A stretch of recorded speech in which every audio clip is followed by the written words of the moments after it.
Kita masih upacara, kita masih menyanyikan lagu kebangsaan, kita masih pakai lambang-lambang negara, gambar-gambar pendiri bangsa masih ada di sini. Tetapi di negara lain, mereka sudah bikin kajian-kajian di mana Republik Indonesia sudah dinyatakan tidak ada lagi tahun 2030. Mereka ramalkan kita ini bubar. Elit kita ini merasa bahwa 80% tanah seluruh negara dikuasai 1% rakyat kita, nggak apa-apa. Bahwa hampir seluruh aset dikuasai 1%, nggak apa-apa. Bahwa sebagian besar kekayaan kita diambil ke luar negeri, tidak tinggal di Indonesia, tidak apa-apa. Ini yang merusak bangsa kita, saudara-saudara sekalian. Bangun pangkalan militer kecil-kecil, nggak ketahuan kok. Dibangun di pulau-pulau luar, di Kalimantan, Maluku. Sehingga dari 50 saya tingkatkan menjadi 100. Dan sebagian besar adalah tentara yang menyamar apapun dia. Gitu loh. Nah, kemudian saya membuat aturan juga. Tujuannya Pak, saya harus melindungi dong, aset saya udah banyak kok. Iya kan, saya ngeluar duit banyak, kalau nggak dilindungi gimana? Gitu. Dan saya juga harus menyelamatkan tenaga kerja saya yang bertugas di situ. Gitu. Setelah itu baru saya akan mencari tempat central of gravity dari negara. Apa itu? Ibu kota? Yes. Yang dalam jangkauan saya. Dan saya masuk di sana, tanahnya sudah saya beli, bangunannya saya beli. Jadi Anda sebagai hanya masuk ke situ, tapi itu punya saya sudah. Tahu. Gitu. Saya kuasai fisik tanahnya. Kan gitu. Saya bentuk pemerintahan boneka. Soft kan agresi saya? Soft nggak? Karena akses strategi saya sudah saya kuasai. Baik itu ekonomi, politik, pertahanan. Bahkan budaya dan sosial budaya. Iya. Baru setelah matang saya amandemen lagi undang-undangnya. Karena saya udah hampir undang-undang atau undang-undang dasarnya dia undang-undang dasar lah. Oke. Undang-undang dasar saya amandemen lagi sesuai dengan keinginan saya. Bisa itu saya. Dalam rangka puncaknya saya kuasai negaramu, ya kan? Saya kuasai Indonesia ini tanpa sebutir peluru pun keluar, ya kan? Kemudian penduduk saya sudah hampir berimbang, udah 2/3, ya kan? Sistemnya udah saya buat, dan orang-orang saya yang pengalaman di daerah negara tetangga pinggiran saya itu, saya masukkan lagi situ, kan gitu. Karena apa? Peluang, karena di negara itu baru demokrasi, tapi pemudanya diam, sudah saya tidurkan dengan mana-mana yang saya buat. Ditidurkan dan sebagainya di mazar. Ya, narkoba, buzzer segala macamnya. Terakhir saya bilang, kasihan deh lu, gitu kan? Karena lu goblok, kan gitu. Maka gua bisa buat seperti itu. Lu banyak yang punya otak, tapi lu nggak bisa bekerja. Itu saya berpikiran gitu, boleh dong. Kalau udah berhasil, ya kan? Saya jadikan provinsi kayak, ya saya di internasional sih nggak ngapa-ngapain, masih ada negara itu dasarnya masih, tapi undang-undang dasarnya sudah bukan Pancasila lagi.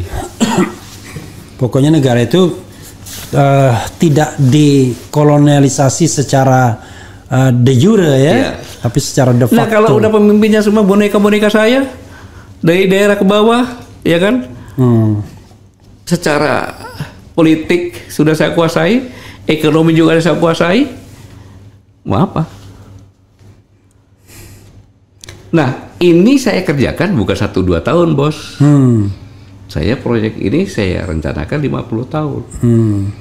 Dan sudah lama saya berjalan ini. Gitu. Tidak ujuk-ujuk. Karena untuk mengakuisisi perusahaan pun kan lama. Apalagi negara dong ini. Gitu. Nah, saya berharap dengan lebih para generasi muda, para orang berpikir, apakah yang saya sampaikan ini terjadi nggak di negara kita? Saya kembali lagi, saya bagi negara Indonesia sekarang ini kan, gitu. Gitu. Jadi Pak Gatot sedang bercerita tentang kisah di negeri Konoha. Jadi begitu.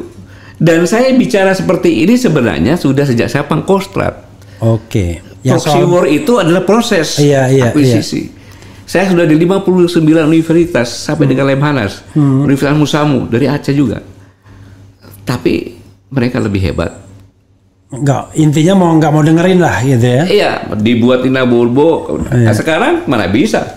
Mana ada universitas negeri yang berani mengundang saya bicara? Iya. Nggak ada yang berani. Karena cuma bicara bahwa katanya Pak Gatot sakit hati dan lain sebagainya. Iya, wajar saja mengatakan itu kan. Jangan di institusi pun tidak berani. Saya tidak pernah memprovokasi, saya hanya mendirikan fakta-fakta saja. Gitu. Itu begini. Konon katanya Pak Gatot pernah mengirimkan seseorang ya, letjen ya pangkatnya sebagai atase militer di negara itu, dan kemudian ketika dia bersaksi di sidang Anton, beliau mengatakan bahwa ya yang masuk ke sini memang orang yang terlatih dari suku tertentu katanya. Memang begitu Pak ya? Iya. Dia memang saya tugaskan khusus ya untuk mencari data-data. Memang tugas Anda itu seperti itu, ya kan? Karena resmi, oke lah. Waktu itu Letjen Yayat Sudrajat ya. Dia banyak tahu dan menginformasikan kepada saya, maka tidak salah pada saat dia sudah jenderal saya jadikan kepala Badan Intelijen yang Strategis karena atas jasanya dia membongkar itu dengan saya bisa bicara seperti ini. Gitu. Jadi berbekal dari kondisi yang sudah saya tahu, saya menyelidiki ini sejak tahun 2002. Sejak 2002. Pada waktu itu Pak Gatot apa jabatannya? Masih Letkol, staf pribadi Wakil Kepala Staf Angkatan Darat. Oke. Iya, kalau kita bicara fase ya atau persentase. Jadi fase ini udah berapa gini? Fase terakhir.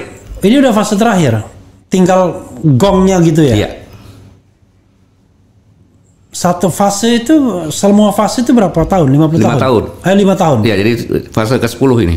Ini fase ke-10. Ya. Kalau kita begini-gini saja, ingat omongan saya, tidak sampai 5 tahun lagi selesai. Tidak sampai 5 tahun lagi. Ya paling-paling kalau udah saya, oh benar ya, Pak Gatot pernah ngomong gitu, paling gitu aja. Dan kita sedih banget dengan negara kita kalau begitu ya. Sebenarnya di dalam undang-undang ini sudah tertulis secara tersirat. Dalam keadaan aman tidak dilarang. Tetapi pada saat diumumkan pandemi ataupun epidemi sekalipun, kalau di dalam undang-undang ini disebut wabah atau kejadian luar biasa, maka akan keluar peraturan pelaksana yang diterapkan oleh pemerintah di suatu negara yang mengikuti pandemi treaty ini, gitu. Termasuk jukdisnya. Coba kita lihat pada saat pandemi yang lalu. Kemarin saya ke Plaza Senayan dan begitu saya naik eskalator gitu, saya tersenyum aja melihat tapak di eskalator tersebut, kiri kanan masih ada ya, dan ada jaraknya ya, itu kan bekasnya masih ada kan, artinya jejak digitalnya masih ada. Jadi tapak gini, di depannya kosong, lalu kemudian sana kemudian depannya kosong, ke kiri zigzag. Jadi di lift nggak ada ya, lift sekarang udah nggak ada ya, lift saya nggak tahu, saya belum lihat karena saya kebetulan ke eskalator, jadi iyalah. Jadi seperti itu, Pak. Ada satu hal juga yang saya tanyakan ya. Apa yang disampaikan Jenderal itu kan baik ya bagi Indonesia, bagi keselamatan anak-anak bangsa. Pernah nggak membicarakan ini dengan misalnya ya dengan presiden sekali? Kan ini ada presiden elect tuh ya, baik dengan Presiden Jokowi maupun presiden elect sekarang. Tertarik nggak? Walaupun tadi mengatakan program makan siang gratis yang dikaitkan dengan new imperialisme ya. Sebenarnya saya pernah menyampaikan ini kepada timnya Pak Anies ya. Ya, sebelum debat kelima, terakhir. Untuk lebih tajam dalam mengupas isu kesehatan. Oh, karena yang 5 kesehatan ya. Mengupas itu. Tetapi saya lihat ya apa yang diperdebatkan itu sebenarnya sudah mengikuti skenario daripada program SDGs sebenarnya. Sustainable Development itu ya? Goals ya. Nah, SDGs itu kan programnya United Nations, Pak. Gitu. Termasuk kalau kita mau bicara Indonesia maju 2045. Coba kalau kita tanya ke belakang, siapa yang membuat program itu? Kenapa bisa tahu-tahu ada di bangsa ini? Ya, pasti kaitannya dengan itu ada kaitannya semua. Karena apa? Dananya dari mereka. Jadi yang di sini itu sebenarnya hanya apa ya? Copy paste, hanya menjadi pelaksana, Pak. Bukan sebagai kreator bukan. Jadi itu seperti itulah bangsa kita saat ini. Jadi saya yakin betul bahwa bangsa kita ini sebenarnya sama sekali tidak berdaulat. Neoliberalisme itu dikendalikan oleh sistem. Sistem yang melakukan tujuannya secara TSM. Gitu, Pak. Jadi saya izin kembali lagi Pak sedikit, Pak, tadi mengenai adanya rumors di media bahwa saya menyebar hoax karena disebut tidak ada larangan untuk menggunakan herbal. Ya. Di dalam undang-undang ini saya bacakan saja sedikit. Di dalam pasal 1 itu di poin 12 ya. Itu disebutkan bahwa definisi bahan alami itu sama dengan sediaan farmasi.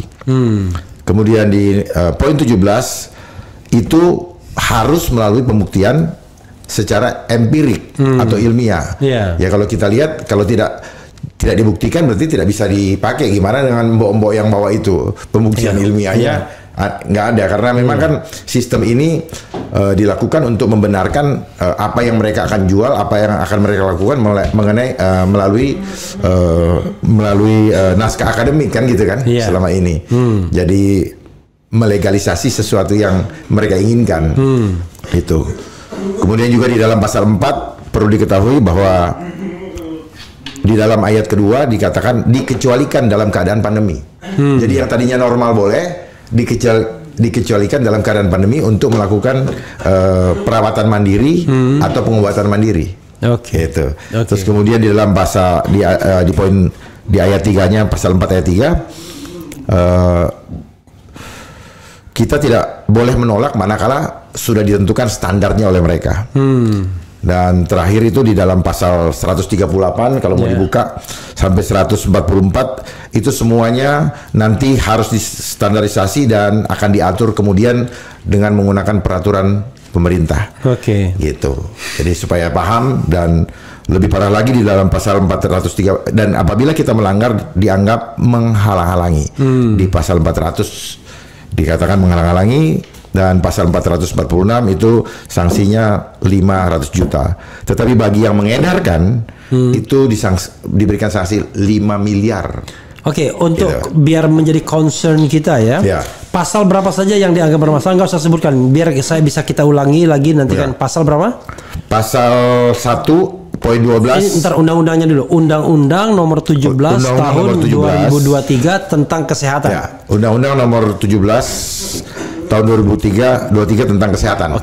Ya. Pasal-pasal yang perlu diperhatikan pasal berapa? Pasal 1. Pasal 1, poin 12 dan 17. Poin 12 dan 17. Pasal 4. Pasal 4 ayat 2 dan 3. Ayat 2 dan 3. Kemudian pasal 138 ayat 2. Pasal 138 ayat 2 dan 4. Ya. Kemudian pasal 141. Pasal 141. 141 ayat 1. 141 ayat 1. 140 ayat 2 dan 5. 140 ayat 2 dan ayat 5. Ya. Pasal 143. Pasal 100. Enggak. Pasal 143 enggak usah, itu masalah izin usaha. Pasal 144. Pasal 144. Ya. Pasal 400. Pasal 400. Dan pasal 435 serta 446. Pasal 435 dan pasal 446. Itu sobat era sekalian ya, yang pasal-pasal yang perlu kita baca, underline ya, highlight. Saya sengaja berkaitan dengan obat sediaan farmasi bahan alami. Ketersediaan bahan farmasi bahan alami ya, herbal kalau kita bilang ya. Kita bilang herbal itu. Gitu.